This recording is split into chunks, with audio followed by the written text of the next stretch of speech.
ছড়া দিয়ে হাওড়া থেকে লোকাল ট্রেনে ব্যান্ডেল পর্যন্ত সব স্টেশনের নামগুলির বর্ণনা। হাওড়া থেকে লোকাল ট্রেনে ব্যান্ডেল যাও চলে। ছড়ার মাঝে স্টেশনগুলির নাম দিচ্ছি বলে।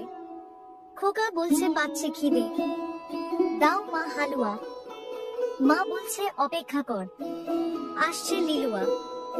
রামকৃষ্ণ বলছে গিরিশ। নরেন কতুর।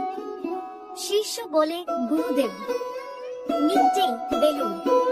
পাকা ঘরে ছাদ ছিল না, মাথার উপর টালি।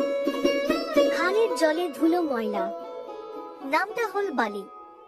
নিথা হয়ে ঘুমিয়ে আছে, দিচ্ছে না কেউ সাড়া।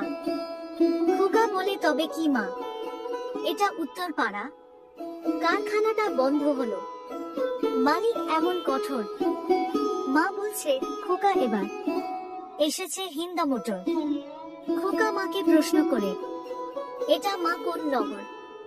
মা বলছে ঠিক ধরেছিস, এটাই তো কোন নগর। তোতা পাখি পুষবে খোকা, কিনে আনে পিঁজরা। পরে স্টেশন নেমে যাবে, এসে গেছে রিসরা। খোকা বলে শোনো মাগো, ভক্তগণের সুর। জয় শ্রীরাম আওয়াজ ওঠে, এটা শ্রীরামপুর। বাঁশের বাঁকে ঘট নিয়ে যায়, শিবের ভক্তগুলি গঙ্গা ঘাটে জল ভরবে, নামে শেওড়াফুলি।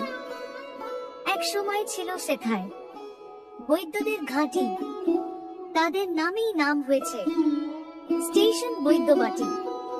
জ্ঞানীগুণী ভদ্রজনে ভজন করে ঈশ্বর, লোকের মুখে প্রচার পেয়ে হয়েছে ভদ্রেশ্বর। কোলাহলে যায় না বোঝা, কথার মাথা মুন্ডু।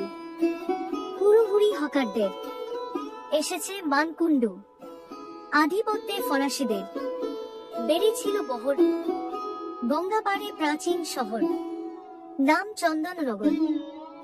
ওলন্দাজে গির্জা বানায়, উঁচু তাহার চূড়া। স্থানীয়দের চলতি কথায় হয়েছে চুঁচুড়া। হাঁসগুলি সব জলাশয়ে ধরে ক্ষেত গুগলি। উধাও হল হোগলাবন, রয়ে গেল হুগলি। সুন্দরীদের হরেক পোশাক, পায়ে পরা স্যান্ডেল। চার্চে এবার ঘুরতে যাবে, এসে গেছে ব্যান্ডেল।